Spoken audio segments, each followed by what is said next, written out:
paprika, guys.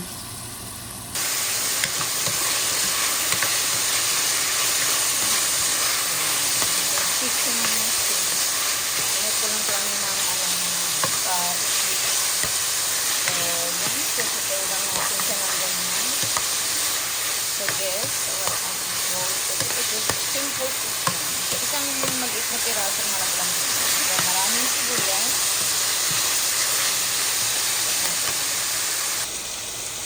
Tapos lalagyan natin siya ng sesame oil, oyster, at saka yung liquid seasoning. So, ang gamit ko dyan is Maggi. Konti lang naman. Tansyahan nyo. Huwag mo siyang dadalihan para hindi ma-overpower ang lasa. Yung niluluto. Ang black pepper. So, nilagyan na natin yan ng sesame oil, seasoning, and oyster oil. And then, lalagyan din natin siya ng red pepper, yung chili flakes ito. Chili flakes. Okay. Pechay, and may mushroom yan. So, satay lang. Okay? Satay natin.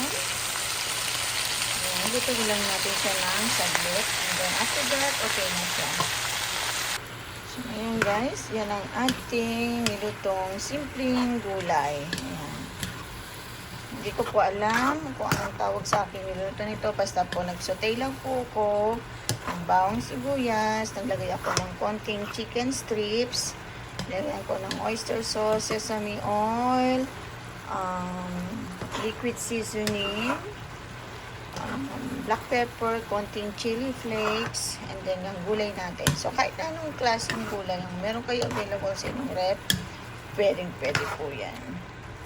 So, ayan. Simple luto lang. Huwag nyo po siyang i-overcook para po nandun yung lasa pa rin ng ating gulay. Ayan. Thank you guys for watching. So, ayan naman ang ating niluto for today. And that's scrambled egg. Oh, excuse me. Ayan.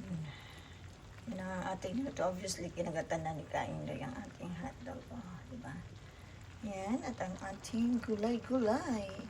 Gulay-gulay yan. Diba? Looks good. Looks yummy. There we go.